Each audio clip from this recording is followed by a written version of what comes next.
friends, I'm Colonel Failure and this is ARK Survival Evolved, and once again we're back with the Colosseum construction diary.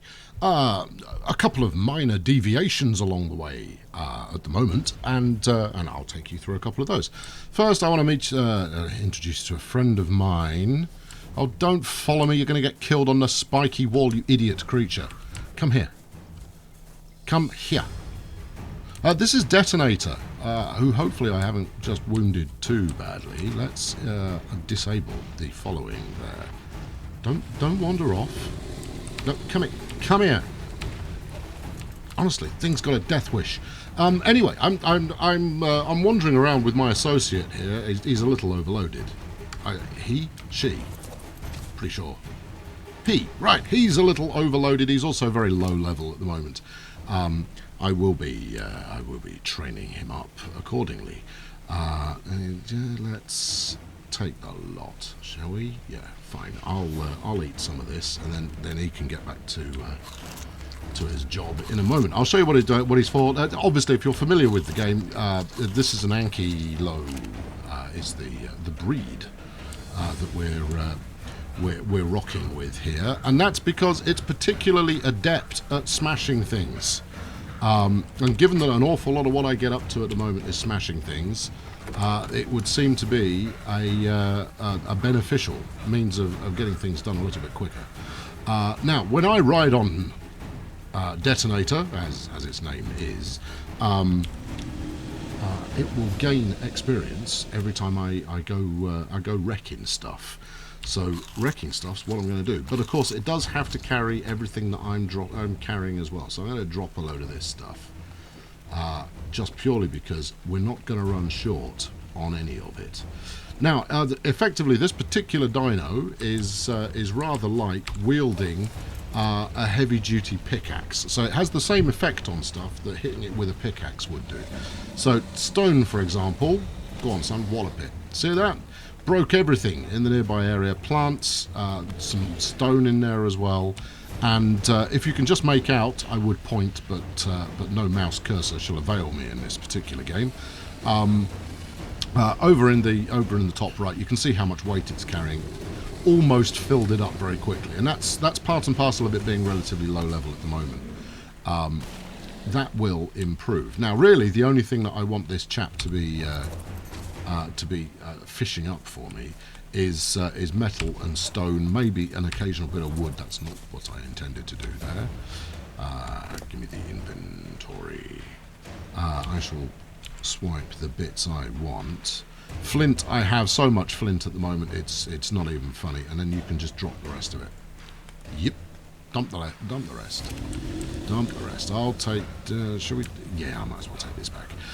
Because even berries, once you start talking about them in bulk, you can get fairly heftily overloaded. So it really comes into its own, though, when you find a metal seam, of which there are several here on Herbivore Island. We will go and procure one presently. Fact, we're stood right next to it, which is helpful. Yeah, but you'll see the effect we have here pretty swiftly. There you go, that's all the seeds out of the way. But that was 118 metal, and then another 94. Taken immediately from an empty inventory on this Ankylo to overloaded in one fell swoop. So every time it levels up at the moment, I am just bumping it all into weight. The good news is it levels up pretty quickly. The bad news is it fills up pretty quickly. So, you know, this is going to be a slow and arduous process that I will not torture you into watching all of. But suffice to say that is my primary harvesting machine at the moment. As much as I could probably do it quicker if I just went on foot and ran stuff back and forth accordingly.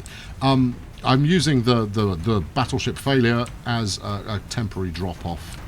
If I had any sense about me, I'd drive it around the corner. In fact, I'm going to drive it around the corner. You see, that would be more productive immediately. There we go. Get out of the way, dinosaur. That's just a parasaur. We're very little use for that chap at the moment. Oh yeah, great. Drive into the fence, why don't you? I don't want to be faced with, spikes in my face any more than anybody would. Right, so there we go. So that's some dinosaur action, which I appreciate is the large purpose behind the game. But let's head back. I'm only riding my dinosaur because it's a new thing that I do, and I want to keep him out of harm's way, or I want to keep him near the feed trough. Insert whatever reason you find most plausible. In fact, let's smash these plants, and then he's got something to eat, and then we'll just park him in. We'll park him near the water. That'll keep him happy. There you go. We'll park next to Four Leaf's boat. Right, magic. There we go. One dinosaur. Regular member of the team. Excellent work. Now, I have actually made some progress. So what do you want to see first? Let's go and have a look at the bridge, and then we'll come back when it's getting dark. What have we got going on here? 19. It's going to be dark before we get there. Now, the astute amongst you will notice all of these ugly pillar tops we've got going on here. My intention is to lay a second deck of flooring over the top in order to conceal these. There are several ways that you can stop pillars showing through, but what we're actually running on here, this bridge, which now does span the entire distance. I don't want to go into exactly how long that took me to do. It was a very long time, and I'm only barely scratching the surface. In terms of the overall build, there is a lot of work to be done, and each future diary that I introduce will have us further along the way to glory. In the next episode, in fact, I'm going to take you through the overall scheme for building this white elephant of a dinosaur combat arena, a colosseum of the gods. Yes, a tremendous amount of work's gone into this. But what we're looking at, this bridge is an underlayer that we won't end up seeing in the arena itself. Basically, this is going to be a multi-tiered kind of event. Shall I tell you about this now? I'll tell you about this now. And I'm going to include an underlevel dock for any dignitaries visiting that want to park up their boat. I understand that the dev team are working on more boats than just rafts. I believe they're making a speedboat next, which, as much as that sounds fun, I'd rather have something like an industrial barge or something like that. But then that's what floats my boat. Huh? Yeah, you see? Get that? Yeah, it's that's pretty advanced gags right there. Anyway, this bridge of hilarity. It caused me no end of pain, because all the way along I go, I'm going to reach the other island anytime soon now. Kept not reaching the island. Continued building. Kind of went like, where's this actually going to end up? And for a moment I thought it was going to go all the way down this kind of inlet area. If we map up ever so briefly, bottom right on that map is Herbivore Island, where we started out, and I had a fear once I started building, or once it became apparent that I wasn't going to take the short route. No, I was going to take a longer route. Helpful, that I'd end up going all the way up this inlet. The good news is that wasn't the case. We went most of the way up the inlet. Now this area here, not quite as safe as Herbivore Island. What was that lag all about? But we are at least all the way across now. The only thing I haven't built is a ladder. Oh no, I have built a ladder. Good for me. And so there we go. So the whole reason this is existing is so that our combatants can... basically, I'm going to build a base at this end as well. A large structure complete with dinosaur housing for combatants to arrive, because this is, if we bring up the map once more, this is on the mainland, and you can see what a pitiful amount of the map I've actually bothered exploring. I've literally only hit places where I needed resources. That was it. That was the only thing I've done. Anyway, let's traipse back again, and I'll show you the other end of things. So the next step, and I'll go into this in slightly more detail in the kind of planning episode, which I have up next. The next step will be to calculate the best place to build the arena out from. Now, the inside of the arena I want to be kind of 3 Brontos in length. So I need to do a little bit of measuring. Fortunately, we have, what's his name? Devastator, I think his name is. I'm not responsible for all the names. Let's ease down a little bit there. I'm a smidge out of breath. As a builder, I have not invested every penny in the land in stamina, and neither do I subscribe to using berries in order to give myself a quick pep here and there. So yeah, I mean, this feels like it could be the centre. The downside, of course, being that I can't see the base at the other end. That hasn't loaded in, and my draw distance is set to maximum. But from inside the arena, the only critical thing is that you can see both sides at the same time. And if you're sat in an audience spot, that you can keep tabs on all the action. That's the only thing that's necessary. So I need to figure out kind of a good midpoint for this arena, and then actually plan out the nature, the shape of the arena itself. And I have a cunning wheeze in order to do that, a scheme of some note that will enable me to do that succinctly and competently.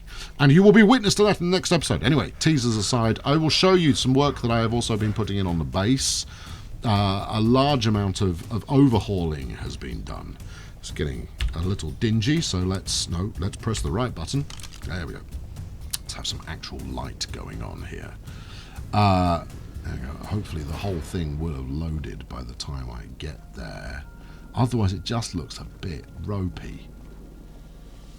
Now this is obviously something that a developmental optimization pass will deal with. So look, I'll turn my back for a couple of moments. We'll say hello to the dinosaur. Hello. Turn our way back, and it's all done. Or, of course not. There we go. Splendid. Right, okay. So far you've seen all of this before. The major change, I think that's 4 leaf parts down there. Yes, passed out, having just finished tamed my dinosaur. I've rejuvenated the interior. Largely to fit this whacking great lift. Now, I miscalculated when planning out the lift. There's nothing particularly exciting in here. In fact, I can turn my torch off, given that we've got electric light on the go. I miscalculated. There are 7 floors in this building, so I thought, right, 7 rails will do the job. Nope. 2 rails for 1 floor, which is a pain. Which I should have figured, given that each floor is 2 blocks in height. Yeah, see, I'm not that smart. Anyway, up! There we go, see? Electricity. Isn't it magical? Anyway, we've now run out of rail, and we're parked in a completely useless location. The manual stop system leaves a little to be desired. Anyway, de-elevate, off you go. Now I'm using I'm avoiding all the clipping apart from those 2 edges you saw it go through. In fact, let's call it back up again and you can watch it happen. As much as I will try to avoid, there you go, see, clip, and that's purely for practical reasons in terms of actually being able to use the thing properly. Oh, thank you very much. So this bit of flooring here will disappear. So it's literally that back edge is the only place where I am permitting any clipping to occur, and that's simply to de-elevate. Yeah, and that's simply to actually give me some floor space to actually build stuff up. So because I'm not completely insane, we also have the emergency access ladder, which will take me up to the first floor. So this was previously my workshop. Yeah, you see, look, great placement there. You have to kind of step over the hole you climb up through. A bit more thinking there is required. And the reason for that is just in case the generator, which is parked over in that corner, runs out of gasoline. Then I can come up, whip up some more, drop back down, top it back up, lift will work again. There will be no other way up to the top of this other than using the lift, he says, jumping on it rather than using the lift. Anyway, back up to the top, because I can't get enough of riding the lift at the moment, and I'll show you the other bit that I've done. There we go. Right, up please. Okay, at the moment we do have, basically, look, as you can see, I've marked out where the lift is actually going to travel. I could have used a small lift, decided on a large one. The major annoyance that I've had from it at the moment is the fact that I can't actually place a chest on it. The whole idea was you take it up to the top. Can we get on the ladder? There we go. You take it up to the top, fill the chest with, fill the chests, the storage things that are on there with goodies, and then traipse back down again on the lift. So it would allow you to stay topside, because here's another bit that I finished. You can now get to both sides of the cliff, and if I walk around to the back here, torch on. I threw myself off the edge of here yesterday. That wasn't fun. Well, I died. So yeah. So you can get right the way up to the top, and you can get over to both sides of the cliff, which is why they've got those ugly towers on there. Happier, sexier towers pending. But you get right up to the top, and up here you've got some cracking metal spawns going on. And given the amount of metal that is used in just putting together a reasonably competent, a reasonably well put together base, having a supply. So here's another good chunk there, and there's another one. Having a readily available source is incredibly helpful. Right, and so this brings us round to this side, which again is all freshly built. The presence of the spikes here, please don't be put off, I'm really not that hostile, is to prevent brontosauri from base jumping onto the top of the base. They used to do so regularly. They would get stuck down the edge, and that's what led to the greenhouse being destroyed, which was here, if you recall. Still need to rebuild that. That's probably my next project before moving on to actually construct the beginning of the Colosseum. And here, this is what I mean by draw distance. Look at it. Look. We just walked along that. It goes all the way, and for some reason it will only load in this far. I think it loads in a little further if I head back down, which I shall do, obviously, because I want to ride on my lift. In fact, if I drop through this hole, there we go. Down, please. D-torch, and we're golden. There we go. So once we're back down here, as you can see, there's actually plenty of bridge there. I'm not going to walk it again. That would be overkill. Anyway, there we go. That kind of brings you up to date. Having finished the bridge was a big deal. I might show you McMurdo at some point, which is our ice base. Largely, I send Four Leaf up there, and he comes back with lots of organic polymer and crystal and oil and the rest of it, and that's jolly helpful. Although at the moment I am out of chitin, which I need to deal with. But there you go. We have the tools of the trade, ladies and gentlemen. We have a fully operational and occasionally manned base, and progress is progressing. Next step will be to build this bridge all the way out to go to the other side of the gates. That's the overall scheme there, and then we'll crack on. Anyway, thanks for watching today. I'll keep you regularly informed with progress and the like. So please do subscribe to ensure that you don't miss out on the next thrilling update, and chuck a like on this one if you enjoyed it. I'll catch up with you very soon. Thanks for watching. Cheerio.